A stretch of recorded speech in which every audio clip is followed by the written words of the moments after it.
You want to know one of the biggest contradictions in the Bible? Lay it on me, bro. Bring it! You see, the crucifixion of Jesus is one of the most important events in Christianity, and you'd think that supposedly his disciples would have been present and they would have heard and seen the same thing. For starters, Mark 14:50 says that all the disciples fled when Jesus was arrested. I can smell the failure! Mark and Luke were not direct witnesses, but were disciples of both Peter and Paul. Mark and Luke probably had an opportunity to interview other eyewitnesses apart from the 12 later. And John tells us that later he was near the cross with Jesus' mother and a group of Jesus' female followers. But it's quite shocking that none of the Gospels can agree on what Jesus' last words were. Oh boy. This is right out of the Bart Ehrman playbook of creating Bible contradictions. Step 1. Find two stories in the Gospels that are told differently, using different words, giving different details, naming different people, or emphasizing different things. Step 2. Claim that those differences are contradictions. Step 3. Step 4. Profit. According to the Gospel of Luke, Jesus' last words were, "Father, into thy hands I commend my spirit," and then he died. However, in the Gospel of John, his last words were simply, "It is finished," and then he died. But wait, it gets even worse. In the Gospel of Mark, it says that Jesus' last words were, my God, why have you forsaken me?" Which is not only a contradiction, but it implies that Jesus abandoned his faith in his last moments.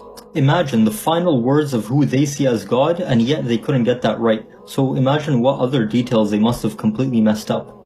Okay, so what exactly is going on here?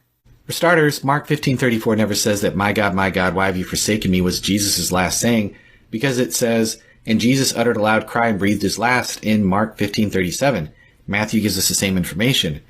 Luke 23:46 fills in the details of what the loud cry consisted of. He wrote, Jesus crying with a loud voice said, Father, into your hands I commit my spirit. If Jesus called out to the Father in a loud voice, as Luke says, but said, it is finished more quietly just as he breathed his last, someone farther from the cross could have heard the louder but not the quieter saying. The author of John, who explicitly says that he witnessed the soldier thrust a spear into Jesus' side shortly thereafter, could have easily been standing close and thus would have been able to supply the supplementary information. Once again, each item only takes a second or two to say, and the tiniest amount of real-world imagination combines these sayings really easily. But what about Jesus supposedly losing his faith? Well, it's pretty clear that Jesus is quoting Psalm 22, and in early Judaism, it was very common to invoke a complete psalm just by quoting the opening line. So to understand why Jesus is quoting Psalm 22:1, we need to read the entire psalm. Against the Jesus lost faith idea, Psalm 22:5 speaks of how those who trust in God are delivered and not disappointed. It reads, to you they cried and were rescued. In you they trusted and were not put to shame. So this isn't at all about Jesus losing faith. Psalm 22 also seems to describe what happened at the crucifixion. For example, it says, I am poured out like water.